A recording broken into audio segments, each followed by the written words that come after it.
And so does high negative emotion. You're saying that women aren't intelligent enough to run these top companies? No, I didn't say that at all. You said that. What?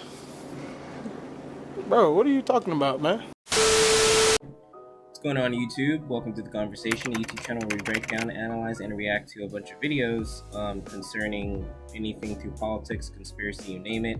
And within recent days, I've actually been requested by a couple people now to react to Jordan Peterson's debate on the gender pay gap, campus protests, and postmodernism. So if you guys like what you see, please make sure to comment and to join in on the conversation, and please subscribe. It helps this channel grow, and it helps others see these videos, so they could join in on the conversation as well. Jordan Peterson, you've said that men need to, quote, grow the hell up. Tell me why. Well, because there's nothing uglier than an old infant. There's nothing good about it. People who don't grow up don't find the sort of meaning in their life that sustains them through difficult times, and they are certain to encounter difficult times. And they're left bitter and resentful and without purpose and adrift and hostile and resentful and vengeful and arrogant and deceitful and of no use to themselves and of no use to anyone else and no partner for a woman, and there's nothing in it that's good. So you say, I mean, that sounds pretty bad. You're saying It's there's a bad. crisis of masculinity? I mean, what do you do about it? You help people understand why it's necessary and important for them to grow up and adopt responsibility, why that isn't a shake your finger and get your act together sort of thing. But it's not, I wasn't specifically aiming this message at young men to begin with. It just kind of turned out that way. And it's mostly, you admit, it's mostly men listening. I mean, it 90% of your audience is a male, Well, it's right? about 80% on YouTube, which is YouTube is a male domain primarily. So it's hard to tell how much of it is because YouTube is male and how much of it is because of what I'm saying. But what I've been telling young men is that there's an actual reason why they need to grow up, which is that they have something to offer, that people have within them this capacity to set the world straight, and that's necessary to manifest in the world. And that also doing so is where you find the meaning that sustains you in life. So what's gone wrong then? Oh God, all sorts of things have gone wrong. He's definitely right. I mean, look, there is a need and a call for men to set the world straight in his terms. And I do believe that when God created this world, he created male and female. And God is a God of order. He is not a God of just randomness and, oh, well, if that's how it should be, and then that's how it should be, just here, there, and everywhere. He set the males to be it's not that we are necessarily better than women. That's not the case. The woman is to watch over the kids. This is not to say she cannot work, and the man is supposed to be the priest over the house, making the income. Now, the problem with saying what I just said is that it sounds very, very secular. A lot of people cannot come to grips, at least in America, a lot of people can't come to grips with that. I have an Egyptian girlfriend who grew up in Egypt. She agrees with me. She says, like, yes, it's not that it's messed up. It's just that America is way too sensitive of a country, and we must have it our way. And they think that it's very traditional. They think it's holding us back. Going back to that whole idea of order, I feel like it's I cannot speak for the East. I've never lived in the eastern part of the world. If you were to ever go to any college campus and say what I just said, someone would throw hands at you for sure.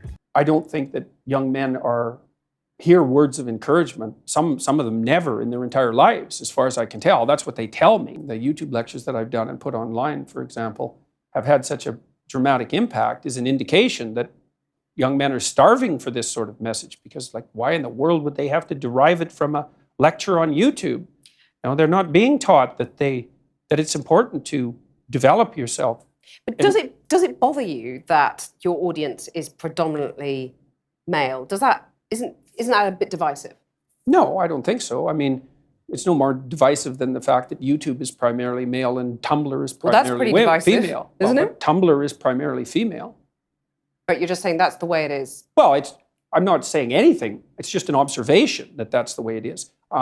There's plenty of women that are watching my lectures and coming to my talks and buying my books. It's just that the majority of them happen to be men. What's in it for the women, though? Well, what sort of partner do you want? You want an overgrown child? Or do you want someone to contend with that's going to help you? and that So you you're can saying rely on. women have some sort of duty to sort of help fix the crisis of masculinity? It depends on what they want. No, I mean, it's exactly how I laid it out. Like, women deeply want men who are competent and powerful.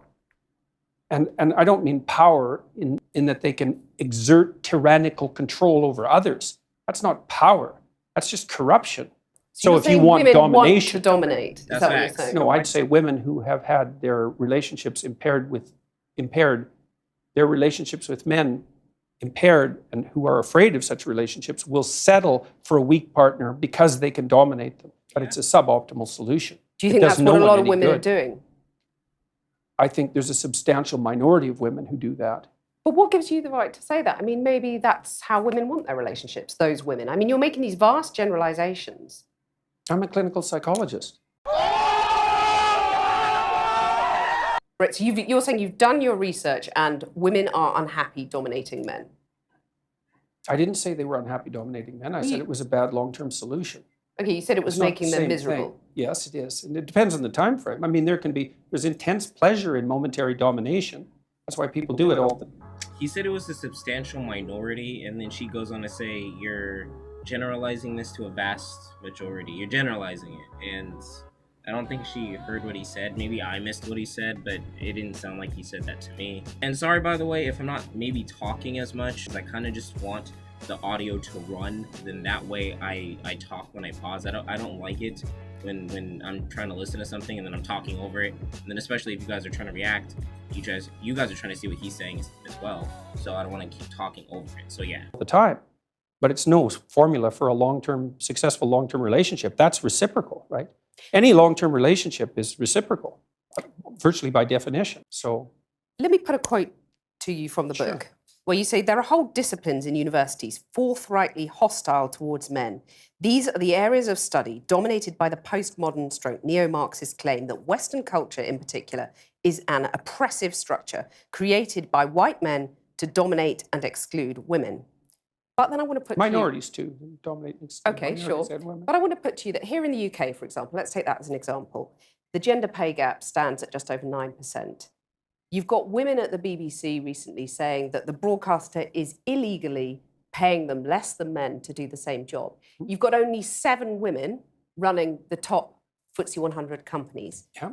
So it seems to a lot of women that they're still being dominated and excluded, to quote your words back to you. It does seem that way, but multivariate analysis of the pay gap indicate that it doesn't exist. But that's So just you not do a true, unit. is it? That's I mean, that absolutely 9% pay gap, that's a gap between median hourly earnings Yeah. between men and women. But there's That multiple, exists. yeah, but there's multiple reasons for that. One of them is gender, but it's not the only reason. Like if you're a social scientist worth your salt, you never do a univariate analysis.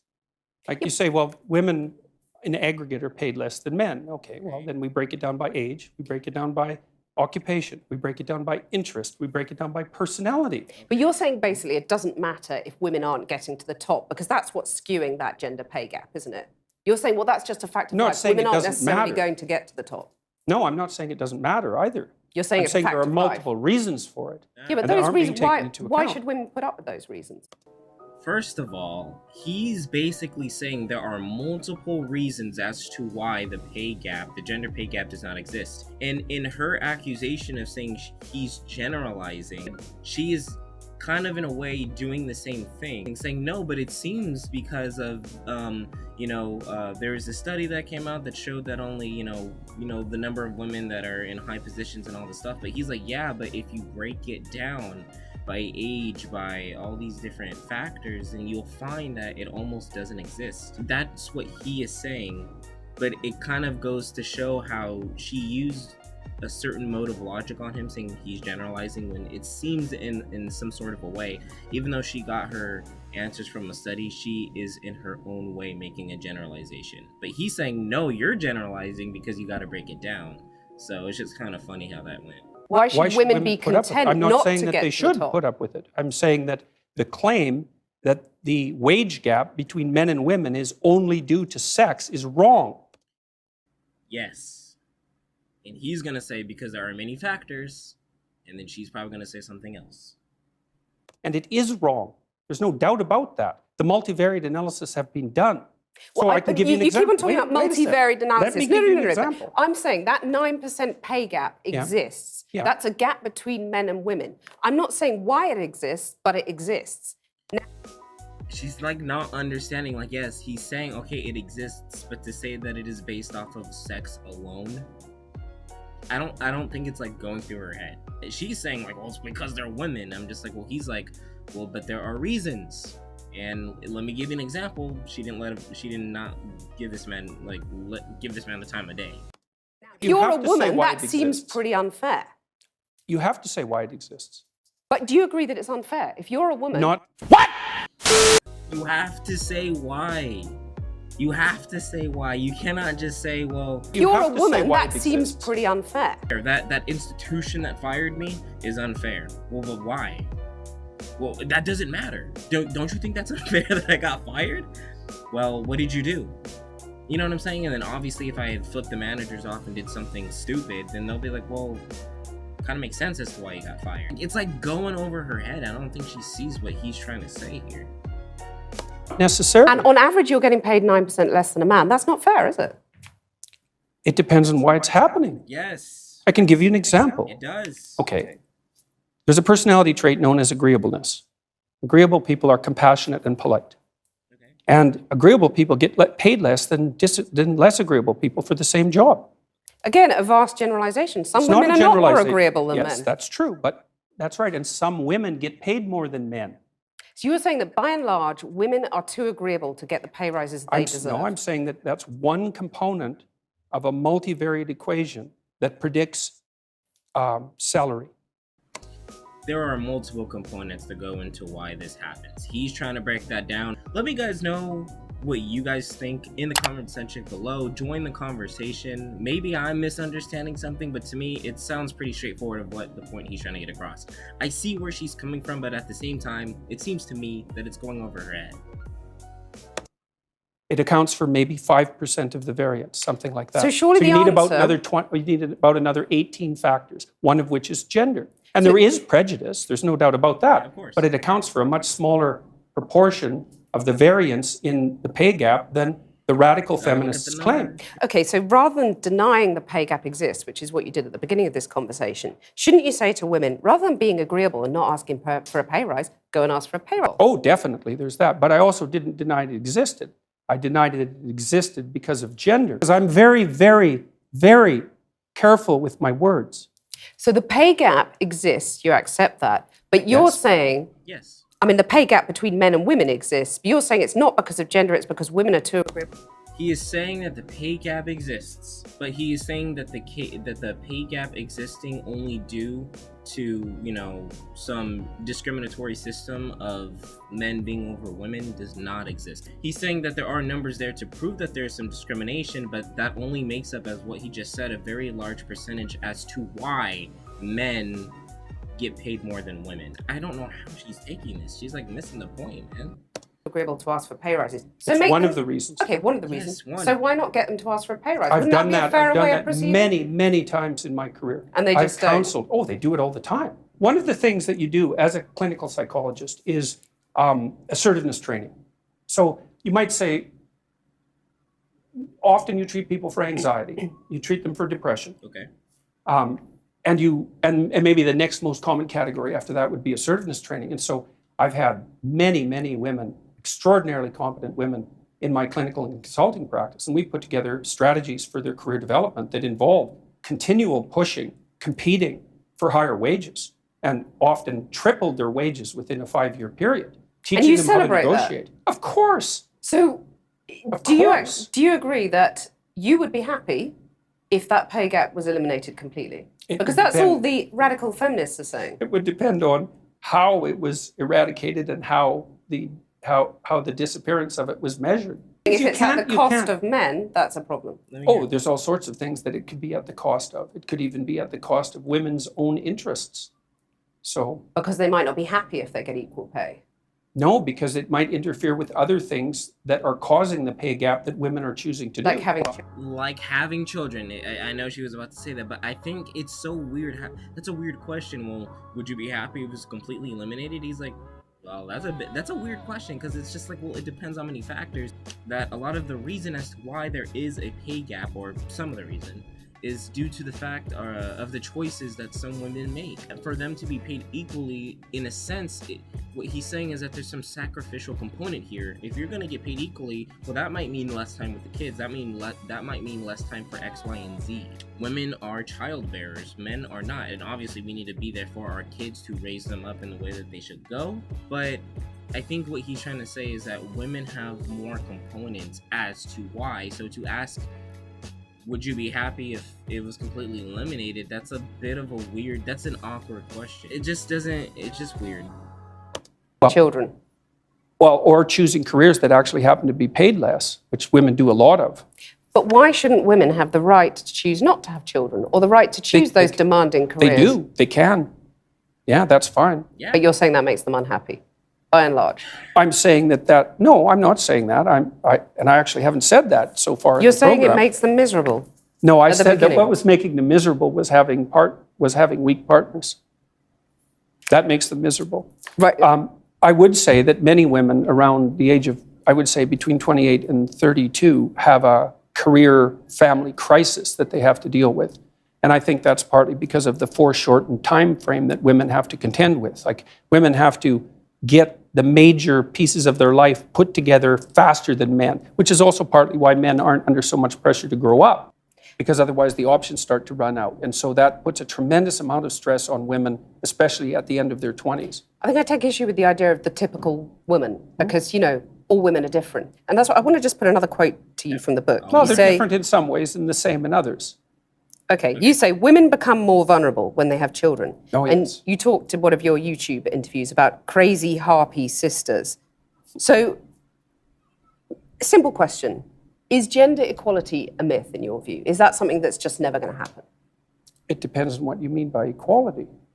Being if you treated mean that fairly, men and women getting the same opportunities? I believe that they could achieve the same opportunities. fairly, we could get to a point where people were treated fairly or more fairly. I mean, people are treated pretty fairly in Western culture already, but we could But they're improve really that. not, though, are they? I mean, otherwise, why depends. would there only be 7 women running FTSE 100 companies in the UK? Once again- Why would there still be a pay gap, which we've... Once again, it's going right over her head. She did not understand, she did not comprehend, nor did she try to even take in any of the words he just said. So I think that's interesting. Like, I don't see how she's missing that at all. We've Oh, well, discussed that's at easy. length. It's easy to Why are answer women that at the question. BBC saying that they're getting paid illegally less than men to do the same job? Well, That's not fair, Well, is let's it? go to the first question. Those are complicated questions. Seven women, repeat that one. There's 7 only women running the top FTSE 100 companies in the UK. Okay. Well, the I mean, first that's not question fair. might be, why would you want to do that? Why would a man want to do it? I Well, mean, there's a lot of money. It's an interesting there's a job. certain number of men, although not that many, who are perfectly willing to sacrifice virtually all of their life to the pursuit of a high-end career. These are men that are very intelligent. They're usually very, very conscientious. They're very driven. They're very high energy. They're very healthy. And they're willing to work 70 or 80 hours a week, nonstop, specialized at one thing to get to the top. So you're saying women are just more sensible. They don't want that because it's not a nice life. I'm saying that's part of it, definitely. So you don't think there are barriers in their way that prevent them getting to the top Oh, of there those are some companies? barriers, yeah, like men, for example. I mean, to get to the top of any organization is an incredibly competitive enterprise. And the men that you're competing with are simply not going to roll over and say, please take the position. Right, and she's trying to set him up to basically make him, say, like, hey, you don't think that there's sexism? And he kind of made clear that, yes, that stuff does exist. I'm saying that the claim that the wage gap between men and women is only due to sex is wrong. So let me come back to my absolute question. all-out warfare. Is gender equality a myth? I don't know what you mean by the question. Men and women aren't the same, and they won't be the same. That doesn't mean they can't be treated fairly. Is gender equality desirable? If it means equality of outcome, then almost certainly it's undesirable. That's already been demonstrated in Scandinavia. Because in What Scandinavia... do you mean by that? Equality of outcome is undesirable. Well, men and women won't sort themselves into the same categories if you leave them alone to do it off their own accord. And approximately the same male engineers to female engineers. And that's a consequence of the free choice of men and women in the societies that have gone farther than any other societies to make gender equality the purpose of the law. Those are ineradicable differences. You can eradicate them with tremendous social pressure and tyranny, but if you leave men and women to make their own choices, you will not get equal outcomes. Right, so you're saying that anyone who believes in equality, whether you call them feminists, call them whatever you want to call them, should basically give up because it ain't going to happen. Only if they're aiming at equality of outcome. So you're saying give people equality of opportunity, that's fine. It's not only fine, it's eminently desirable for everyone, for individuals and for society. But still women aren't going to make it. That's what you're really It saying. depends on your measurement techniques. They're doing just fine in medicine. In fact, there are far more female physicians than there are male physicians. There are lots of disciplines that are absolutely dominated by women. Many, many disciplines, and they're doing great. Let me put something else to you from the book. You say the introduction of the equal pay for equal work argument immediately complicates even salary comparison beyond practicality for one simple reason. Who decides what work is equal? It's not possible. So the simple question is, do you believe in equal pay? Well, I made the argument there. It's like it depends on So who you don't defines believe it. in equal pay? No, I'm not saying that at all. Because Sorry guys, this is a good video. I'm happy that you guys told me to react to this one, but let me just keep going. I'm sorry if I haven't been saying a lot. I'm gonna give some of my thoughts towards when it's done-ish, but I really like this. a lot of people listening to you will just say, I mean, are we going back to the dark That's because ages they're actually here? not listening. I'm They're just listening very projecting carefully, what and they I'm think. hearing you basically saying women need to just accept they're never going to make it on equal. Did he say she wasn't listening? Hold on, let me. You know what? No, I'm just gonna let it run. But Equal terms, equal outcomes is how you defined it. No, I didn't If I say was that. a young I said woman that equal... watching that, I would go, well, I might as well just go and play with my Cindy dolls and give didn't up say trying that. at school because I'm not going to get the top job I want because said there's that someone sitting there saying it's not possible I and it's said not that desirable, equal it's going to make outcomes you aren't miserable. desirable. Lady, you're That's what stretching I it. said. It's a Yeah, bad it's not social desirable. goal. You're I didn't stretching say it. that women shouldn't be striving for the top or anything like that, because I don't believe that for a second. Striving for the top, but you're going to put all those hurdles in their way, as has been in their way for centuries. Okay. And that's fine. You're saying that's fine. No, I really The think patriarchal I system really is think just that's fine. silly. I do. I think that's silly. I really do. I mean, look at your situation. You're hardly unsuccessful. Yeah, and I have How do battled you quite manage hard it? to get where I've got Exactly. to. Good So that's for you. okay. Battling is good. This is all It's about the fight. inevitable. But you talk about men Why fighting. I mean, let me wouldn't you just put another thing to you from the book. Why You're wouldn't saying you have to real... battle for a high quality? Bro, she really ain't having it. She's not listening. I see where Peterson is coming from. And yeah, I'm not gonna lie. I even see where she's coming from too. She's basically saying that we should basically, what you're saying is that we should just give up because there's gonna be all these hurdles in the way that are going to prevent us from getting the top paying job. He's saying that, well, yeah, there are hurdles in any job. There's competitiveness. There's going to be people who are better at you than something. There's going to be people who are going to be smarter than you. There's always going to be someone better. There's always going to be someone to one-up you in something. That doesn't mean you should not try, but that's just only one component to the many other components and variables that contribute to why women get or don't get, the top jobs. And he made the distinction: women have more factors, and it's just women have children. It's just a plethora of things, and I see where he's coming from. And he's also saying it also applies to men too. Like I said, there's a lot of components that go into it. I'm not claiming to be any kind of expert on this. I'm simply reacting and giving my thoughts to this once again. Position. Well, I notice in your book you talk about real conversations between men containing, quote, an underlying threat of physicality. Oh, there's no doubt about that. What about real conversations between women? Is that something, or are we sort of too amenable and reasonable? No, it's just that the domain of physical conflict is sort of off limits for you. Well, And you it's just said rather that I've unfortunate. fought to get where I've got. Yeah, but What does that make me? well, a I sort of don't proxy imagine. man or I something? don't imagine that you've. Yeah, to some degree, I suspect you're not very agreeable. So that's the thing. Successful women, I'm not very agreeable. Right. But I've noticed that successful- actually in this conversation. At least and we I'm can have sure a it joke about it. served your career well. Successful women, though, Mm-hmm.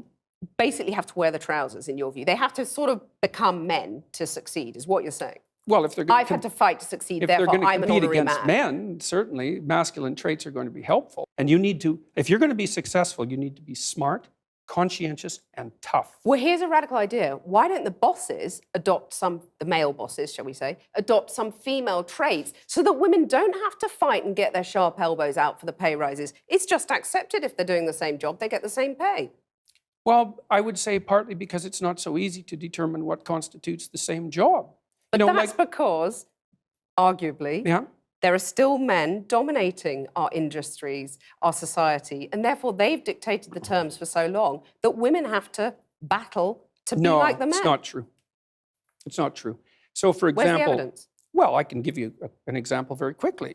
So I worked with women who worked in high-powered law firms in Canada for about 15 years, and they were as... Once again, it's going right over her head.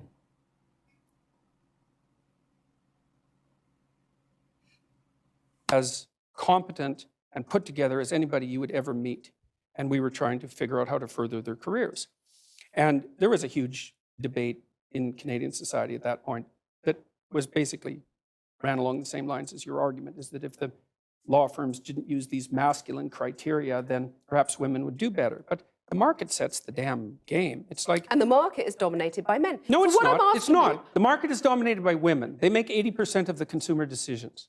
That's not the case at all. If you're talking 80%. about people who stay at home looking after children, by and large, they are still women. So they're going out doing the shopping. But that is changing. They make all the consumer decisions. Okay, so what I want to ask you... It's so weird how she thwarts everything. He's just like, oh man, we're staying home, we're doing the shopping. I'm like, there you go. You want to talk about things that contribute to not making it to the top. You want to talk about things that contribute to, like, he's putting facts, he's putting numbers. I'm not saying that this guy's right on the mark, perfect with every little thing he's saying, but at the same time, I'm just trying to dissect what is being said. I want to look into these numbers myself, but I'm dissecting what's being said, and basically, it doesn't really sound like he's saying anything like, oh no, women don't have the capacity, women can't. He literally said that he mentors, he tutors, and he counsels women on how to be, effective when it comes to, trying to get that job position. This lady over here is just like, he's saying these things and she's just like not having it. And I'm just like, well, you can disagree with the facts if you want to, but just know that the facts don't care about your feelings, as Ben Shapiro would say. Facts don't care about your feelings. It's driven by women, not men. Right. Okay, and if you're a lawyer in Canada... And they still pay more for the same sort of goods. Yeah. That's been proven, that men, you buy a blue bicycle helmet, it's going to cost less than a pink one. Anyway, we'll come on to that. It's partly because men are less agreeable. Right, so they won't put up with it. I want to ask you, is it not desirable to have some of those female traits you're talking about? I'd say that's a generalization, but you've used the words female traits. Is it not desirable to have some of them at the top of business? I mean, maybe there wouldn't have been a banking crisis. They don't predict success in the workplace. The things that predict success in the workplace are intelligence and conscientiousness. Agreeableness negatively predicts success in the workplace. And so does high negative emotion. You're saying that women aren't intelligent enough to run these top companies? No, I didn't say that at all. You said that... What? Bro, what are you talking about, man? Bro, she's literally putting words inside of his mouth. There's very intelligent women. The proof is right here. This interviewer, she obviously made it to the top, and she's interviewing someone who's very successful right now. The fact that she's even interviewing someone as Jordan Peterson, I'm like, wow, like, congrats. Like, that's amazing. Not a lot of people can necessarily say that they met Jordan Peterson and got to sit with him in the same room in person. It's just like she's inserting things into his mouth that he never even said. Female traits don't predict success. But I didn't say that intelligence wasn't. I didn't say that do. Intelligence and conscientiousness. Well, you were saying that weren't intelligence female and traits. conscientiousness by implication are not female traits. No. I mean, that's very dangerous territory. I'm not saying that at all. Are women less intelligent than men, by and large? No, they're not. The average IQ for a woman and the average IQ for a man is identical. There is some debate about the flatness of the distribution, which is something that James Damore pointed out, for example, in his memo, but there's no difference at all in general cognitive ability. There's no difference to speak of in conscientiousness. Women are a bit more orderly than men, and men are a little bit more industrious than women. But the difference isn't big. But that averages into conscientiousness. Plenty of men who aren't necessarily as well, industrious. Of course. But female traits, though, why are they not... Feminine traits. Why are they not desirable at the top of... Feminine traits, why are they not desirable at the top of business? It's hard to say. I'm just laying out the empirical evidence. Like, we know the traits that... Keyword, I'm sorry if I keep pausing. I don't know if like a lot of people like when I do stuff like that. My bad. Keyword, empirical evidence. Since we see the numbers, we see these things. Empirical evidence. Now, it would be a different story if he was going based off of what he thought. No, he's saying, I know, based off of the evidence, based off of the countless studies. And yes, of course, people can have their own biases even when looking into these things. So I'm not even going to say that he hasn't been doing that, because it's very much possible. But even so, he's just laying out the facts. If you have a problem with the facts, I don't know how to help you there, but I'm laying out the empirical evidence. Predict success. But we also know, because companies by and large have not been dominated by women over the centuries, we have nothing to compare it to. It's an experiment. True, and it could be the case that if companies modified their behavior and became more feminine, that they would be successful. I agree. But You there's seem no doubtful about evidence that. for it. I'm neither doubtful nor non-doubtful. There's no evidence So why for not it. give it a go, as the Because radical the evidence feminists would suggests, say? well, it's fine. If someone wants to start a company and make it more feminine and compassionate, let's say, and caring in its overall orientation towards its workers and towards the marketplace, then that's a perfectly reasonable experiment to run. My point is that there is no evidence that those traits predict success in the workplace. And there's Because this it's never evidence been is, tried. well, that's not really the case. Women have been in the workplace for what, at least ever since I've been around. The representation of women in the workplace has been about 50%. So we've run the experiment for a fairly reasonable period of time, but not, certainly not for centuries. Let me move on to another debate that's been very controversial for you. I agree with him there, but I will say I do also agree where she's coming from on that standpoint. We have to try it and run multiple tests before we can really formulate any kind of opinion. So I see where she's coming from there. I'll give her that one. And this is, you got in trouble for refusing to call trans men and women by their preferred personal pronouns.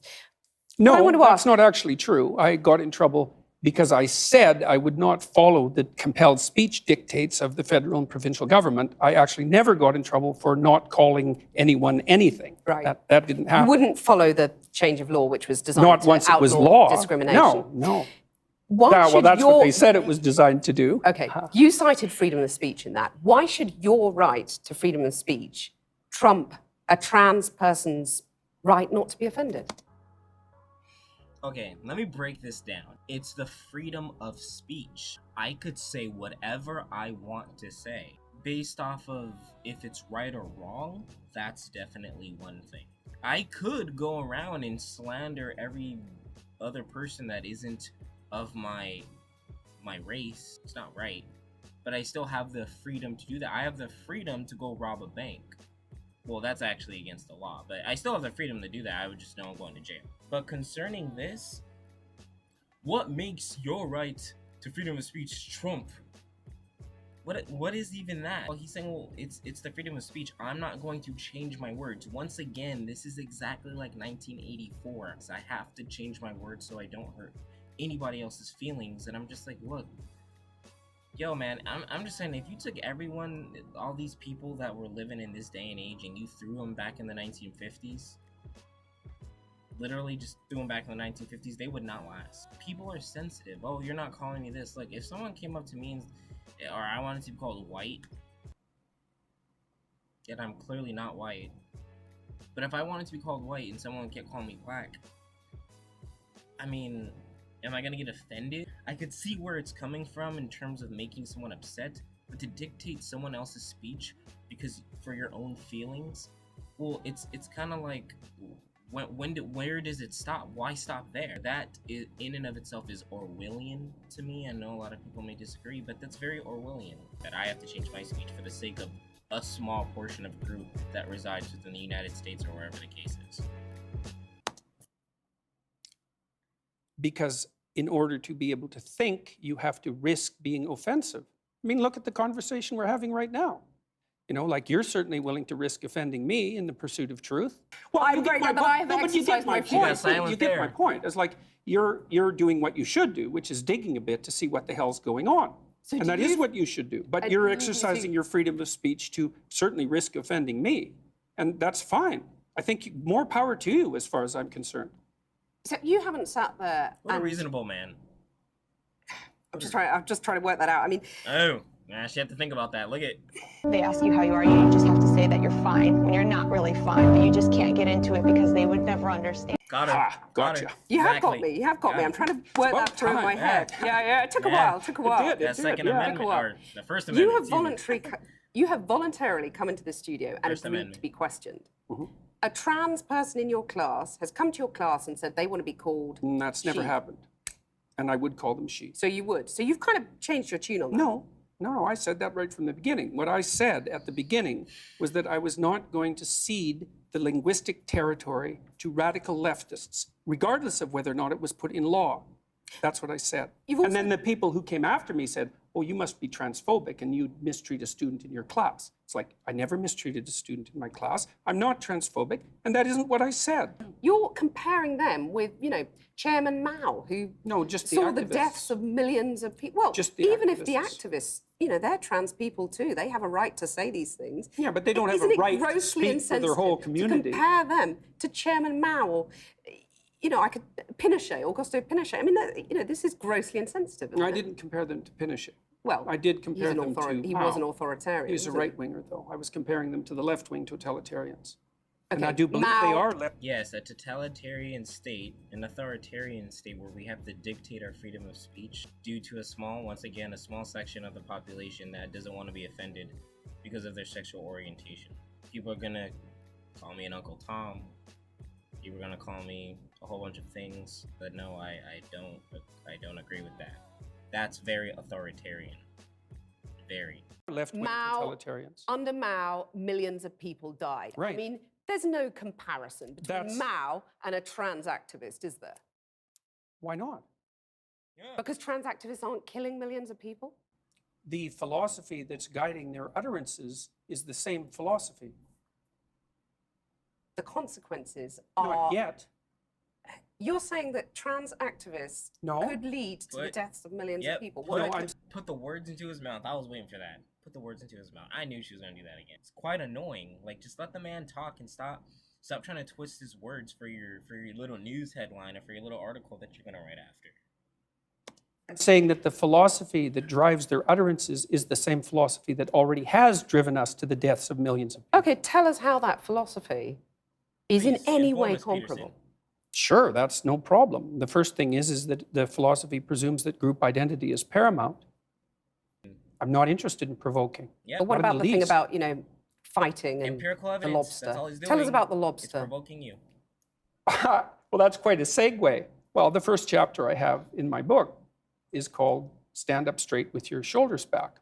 And the reason that I write about lobsters is because there's this idea that hierarchical structures are a sociological construct of the Western patriarchy. And that is so untrue that it's almost unbelievable. And I use the lobster as an example because the lobster, we divulged from lobsters in evolutionary history about 350 million years ago, common ancestor. And lobsters exist in hierarchies, and they have a nervous system attuned to the hierarchy.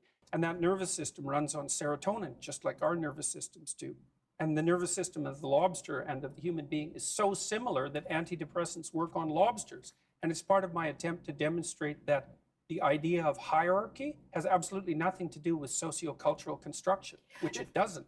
Let me just get it straight. You're saying that we should organize our societies along the lines of the lobsters.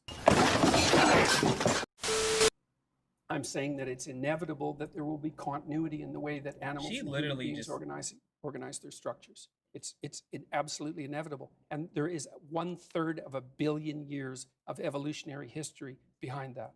So you're saying, like the lobsters, we're hardwired as men and women to do certain things, to sort of run along tram lines, and there's nothing we can do about it. No, I'm not saying there's nothing we can do about it, because it's like in a chess game, right? There's lots of things that you can do, although you can't break the rules of the chess game and continue to play chess. And your biological nature is somewhat like that, is it sets the rules of the game, but within those rules you have a lot of leeway. One thing we can't do is say that hierarchical organization is a consequence of the capitalist patriarchy. It's like, that's patently absurd. It's wrong. It's not a matter of opinion. It's seriously wrong. aren't you just whipping people up into a state of anger and Not at all. divisions between men and women? You're stirring people up. You know, you have any critics of you online get absolutely lambasted by your followers. You've And got to by call me, them off, haven't generally. you? Sorry, your critics get lambasted by you. I mean, If isn't they're that academics, irresponsible? not at all. If an academic is going to come Okay. after me and tell me that I'm not qualified and that I don't know what I'm talking about, So like, you're it's not going to say seriously to your not the followers same. now, quit the abuse, quit the anger. Well, we'd need some substantial examples of the abuse and the anger before I could detail that question. There's a lot of it out there. So I've had 25,000 letters since June, something like that, from people who told me that I brought them back from the brink of destruction.